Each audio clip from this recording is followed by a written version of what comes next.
Bonjour à toutes et à tous, j'espère que vous allez bien. Aujourd'hui, je vous retrouve pour un nouveau podcast car je suis ravie d'accueillir de nouveau Nathalie pour parler de métaphysique chinoise.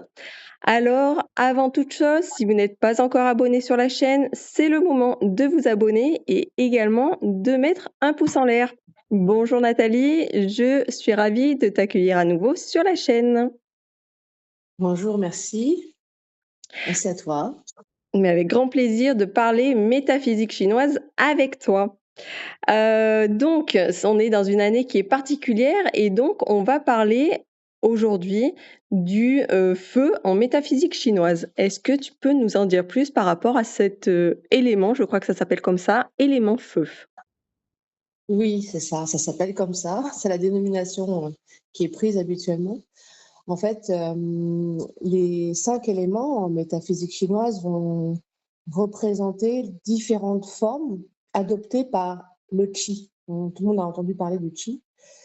C'est une énergie primordiale. C'est le souffle qui initie le mouvement. Et en fait, ce qi, il peut prendre les 5 formes, les 5 éléments. Et chacun des éléments a donc des propriétés différentes. Alors aujourd'hui, on va parler de l'énergie du feu car nous sommes dans l'année du cheval de feu, n'est-ce pas? Et aussi car on va débuter la saison du feu en mai, en métaphysique chinoise. Mai, juin, juillet, ce D'accord, donc sont en fait, le 3 feu n'est mois. pas encore arrivé. Ben, il est là sur l'année déjà, Oui. mais il va être encore plus présent. L'énergie va atteindre une apogée en mai, juin, juillet. Bon, très bien. Et en fait, cet élément, en fait, c'est l'élément feu va représenter l'intensité de l'énergie à son maximum, tu vois, comme la saison d'été. La chaleur, la lumière, l'image, c'est l'élévation, l'ascension. C'est cette énergie-là, en fait, ces images-là, en fait, qui représentent l'élément feu. Il représente aussi les changements soudains, l'instabilité. Donc, c'est une énergie, en fait, sur les 5 qui est la plus fluctuante, hein. Elle est associée à la notion de transformation, de mise en lumière. Et en fait, c'est l'élément qui est relié à la planète Mars au niveau astronomique, parce que l'astrologie chinoise, c'est relié à l'astronomie, comme l'astrologie occidentale, on va dire. Et donc, comme je disais tout à l'heure, en temporalité, c'est la saison de l'été qui regroupe les mois de mai, juin, juillet. Et aussi tous les jours, la période de 11h à 15h est sous l'élément feu également. Donc, ça veut dire, en fait, le feu, c'est l'énergie à son zénith, à son apogée, en fait. Voilà. D'accord. Et en termes de donc ça c'est pour mettre le décor, j'ai envie de dire. Mais Oui. est-ce que c'est applicable à d'autres secteurs, à d'autres parce qu'on avait vu que la métaphysique chinoise c'était quand même attaché à l'astrologie chinoise, mais il y avait aussi la médecine traditionnelle chinoise et puis d'autres choses, il me semble que tu nous avais dit. Oui. En fait, bon, il y a des applications diverses. En feng shui, c'est le point cardinal sud. Au niveau de la médecine chinoise, au niveau santé, les organes qui sont associés au feu sont le cœur, le sang, l'intestin grêle, les yeux. Au niveau des émotions, le feu représente la joie, la passion, l'optimisme, le dynamisme, la générosité. Alors, l'intuition, on l'a vu au niveau des secteurs, la métaphysique, donc l'intuition, l'innovation. C'est aussi, de par l'instabilité de l'élément, c'est aussi l'impatience, l'irritabilité et l'impulsivité, en fait. D'accord. Et est-ce que la spiritualité, elle serait rattachée à cet élément ou pas du tout? Oui, la spiritualité est reliée, c'est pour ça cette année du cheval de feu, on parle de beaucoup de spiritualité. Aussi les secteurs, alors il y a différents secteurs qu'on peut regarder qui sont reliés à chaque élément Oui. en métaphysique chinoise. Donc tu vois, donc oui, alors la spiritualité est reliée au feu. Il y a aussi différents secteurs comme les arts, la culture, tout ce qui touche à la beauté, la cosmétique, l'esthétique, tout ce qui est relié aussi à l'hospitalité, l'hôtellerie, la restauration.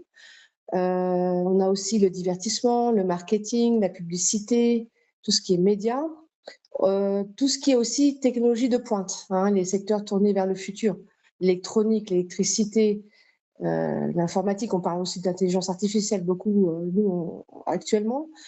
Tout ce qui est l'innovation en général.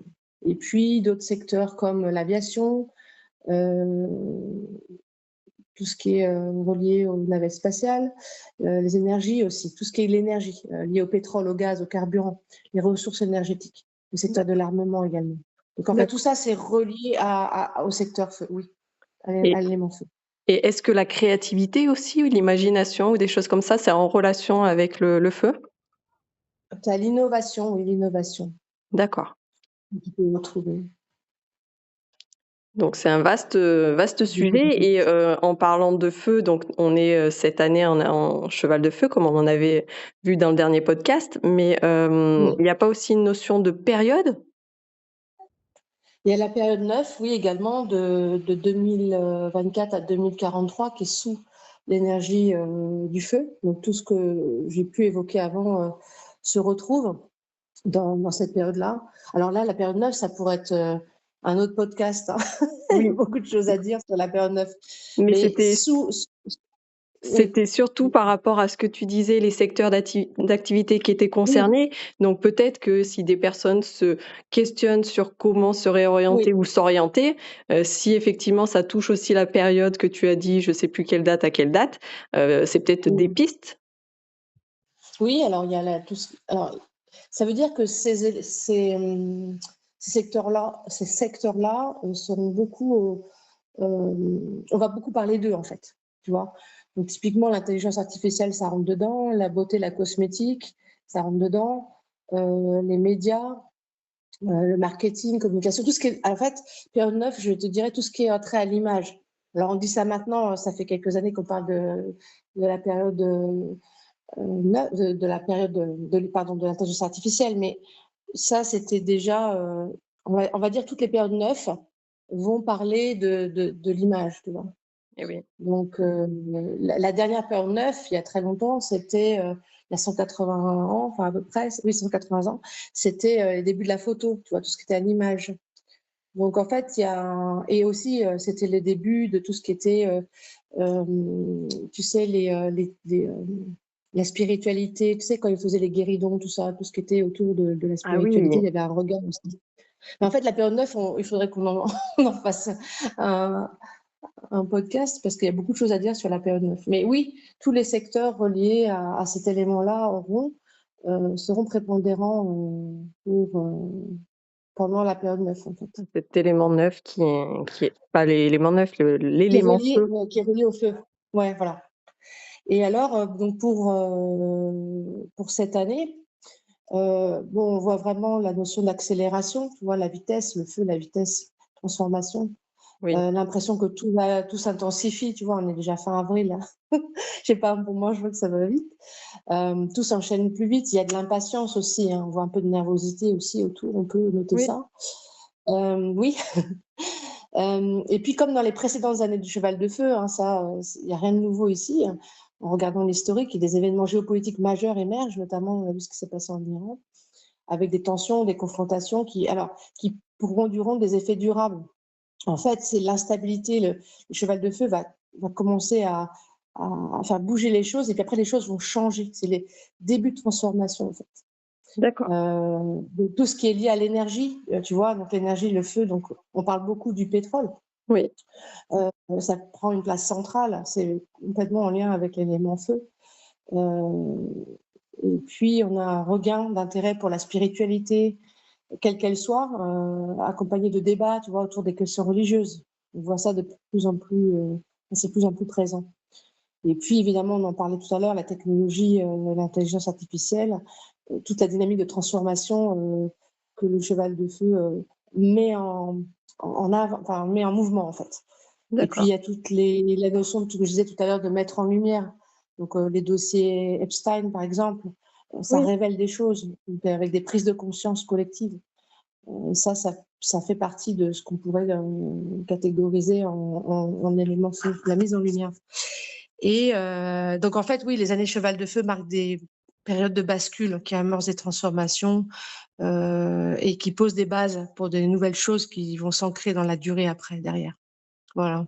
D'accord, donc c'est un peu si là, il y a quelque chose qui me vient en tête, mais la notion d'innovation, d'énergie, peut-être Mm. que c'est un début de découverte sur, quelque chose de nouveau et que Tu vois, avec la c'est ce qui peut. rapidité. Oui, c'est ce qui peut se passer, c'est que comme là, enfin, typiquement actuellement au niveau énergétique, il peut y avoir, avec ce qui se passe, des blocages par rapport à l'accès à un certain type d'énergie. Peut-être que des innovations vont arriver pour trouver d'autres. Ça laisse libre cours à l'imagination, mais ça pourrait rentrer là-dedans aussi. Chercher d'autres formes d'innovation, d'innover pour chercher d'autres formes d'énergie. Oui, Oui, ça peut être ça. d'accord. Donc C'est la bon, transformation en fait qui est là. C'est vraiment cette notion-là. D'où nous, à notre niveau individuel, de toujours être dans l'observation, l'adaptation, oui. et puis regarder ce qui se passe, participer de là aussi à tout ce qu'on pourrait aussi nous transformer, profiter de ce mouvement pour se l'appliquer à nous-mêmes, quoi. Donc si on a des idées en tête, c'est le moment de les faire, germer. Oui, surtout en s'alliant avec les grandes idées qui sont en cours, quoi. C'est l'adaptation aussi, la flexibilité, c'est important. On en avait parlé dans le podcast pour cette année qui est important. Et oui, C'est des notions importantes, ouais. des notions importantes et donc alors moi en numérologie, je ne sais pas si toi, tu vois les mêmes choses parce que tu es également numérologue, mais pour le mois de juin qui est un mois 6 avec une année 2026 qui nous donne du 10, si on fait 10 plus 6, ça nous donne du 16 et après ça nous donne du 7 forcément, mais pour moi, le mois de juin, il y a quelque chose qui va quand même être impactant, au niveau, sûrement personnel mais aussi, collectif. Est-ce que toi aussi tu penses qu'en astro chinoise, c'est les périodes, je crois que tu as dit, hein, que ça risque d'être, assez, chaud? C'est l'apogée de l'énergie feu. Le mois de juin, c'est le mois du cheval. Euh, donc, il remet ça c'est-à-dire que ça va coller avec l'énergie générale de l'année. Donc, oui, il est possible fortement qu'il y ait du mouvement à ce moment-là. D'accord. Durant, je te dirais, les 3 mois de l'été. Parce qu'en astro chinois, c'est ça, le calendrier est décalé et que quand c'est le nouvel an chinois, c'est le printemps pour eux? En fait, oui, l'année est découpée en 4 saisons énergétiques différentes, qui correspondent pas exactement aux saisons, nous, auxquelles on se réfère. Donc, en fait, tu as 4 saisons, Oui, parce que l'élémentaire n'est pas inclus dans ces 4 saisons. Mais les 4 saisons correspondent à 4 fois 3 mois, sous une énergie déterminée. Donc là, d'accord, on était dans l'énergie du bois. Donc le printemps, c'est l'énergie du bois, l'énergie de la croissance. Après, on a le feu et après, ça suit le cycle des énergies en enlevant la terre. Parce que la terre, c'est un concept différent. Elle est présente, mais pas sur les 4 cycles des saisons. d'accord. Elle est présente à la fin de chaque cycle des saisons. Ben, bref. Oui, Mais sur les saisons, oui, à chaque fois, on a un découpage énergétique de l'année. OK. Donc c'est pour ça que c'est différent de ce que nous, on appelle saison au niveau, nature, en fait. Ouais, exactement. Très bien, donc merci en tout cas pour, toutes ces précisions sur l'élément feu. Est-ce que tu souhaites, rajouter quelque chose? Est-ce que tu as des actualités? Est-ce que tu veux nous dire quelque chose, un mot de la fin? Bah, peut-être au niveau de l'analyse d'un thème natal, si on voit qu'il y a la dominance de certains éléments, on peut avoir des conséquences sur le caractère des personnes. Exemple là pour le feu, Oui, si sur le thème on voit qu'il y a beaucoup de feu sur le thème de la personne, donc elle sera plutôt enthousiaste, passionnée, impulsive, tu vois. Alors qu'à l'inverse, si le profil n'a pas l'élément ou en faible proportion, peut-être la personne sera plus réservée, plus calme, voire pessimiste. Parce qu'aussi, le feu, c'est l'optimisme, hein, la joie? c'est, tu vois? Donc, peut-être quelqu'un qui a moins de feu dans son thème ou pas du tout, aura plutôt tendance à voir le verre à moitié vide. Si Oui. on veut résumer. Mais donc cette énergie, du feu, active, chacun des thèmes qu'on ait du feu ou pas. Mais si on a vraiment trop de feu, peut-être c'est aussi de dire: «Attention à cette année qui est très chargée en feu». Exactement, parce que, comme tous les cycles, il y a toujours un cycle d'énergie, rien n'est statique, en fait, ça bouge toujours. Oui. Donc, il y a des périodes, ça peut être des périodes même d'heures, hein, on va jusqu'à l'heure, à la journée, au mois, à la saison, à l'année et à la période, où il y aura une prépondérance de tel ou tel élément. Et évidemment, ça joue sur le thème de chacun, mais de manière différente. Tu vois, là, on a l'année du cheval de feu, plus la période 9 qui est feu, plus là, on va rentrer en saison d'été qui est feu. Donc évidemment, quelqu'un qui a beaucoup de feu dans son thème, oui, le conseil que je donne, c'est de faire attention à au côté négatif de l'élément, entre guillemets, à l'impulsivité, à l'énervement, faut prendre un peu plus de temps pour se ralentir un peu, parce que sinon, ça pourrait les emporter, ces personnes-là, qui auraient beaucoup de feu dans leur thème, tu vois. Oui, se Par exemple, disperser. On pourrait se disperser. voilà, se disperser, et puis au niveau santé, faire attention, évidemment, toujours, si ces personnes-là ont déjà des problèmes liés à l'organe, lié à l'élément feu, évidemment, il faut faire un peu plus attention pendant ces périodes-là, quoi. Et oui. Mais donc là, pour avoir plus de précision sur votre thème, eh bien, je vous invite grandement à consulter Nathalie, puisque moi j'ai fait mon thème et franchement, je suis toujours bluffée de comment dire, pas l'efficacité, mais la puissance de cet outil pour mettre en lumière qui l'on est vraiment. Oui, c'est vrai que c'est intéressant, comme beaucoup d'autres méthodes, hein, c'est toujours intéressant de voir ce qu'on peut apprendre de la métaphysique, toujours en général. Parfait. Eh beh, Merci. de toute façon, vous retrouvez toutes les informations sous la vidéo. Merci beaucoup Nathalie et puis on se retrouvera, sous, un nouveau, podcast pour, explorer, encore un peu, la métaphysique chinoise parce que je pense qu'on pourrait parler pendant, des heures et des heures autour de cette pratique qui est ancestrale et qui est fabuleuse.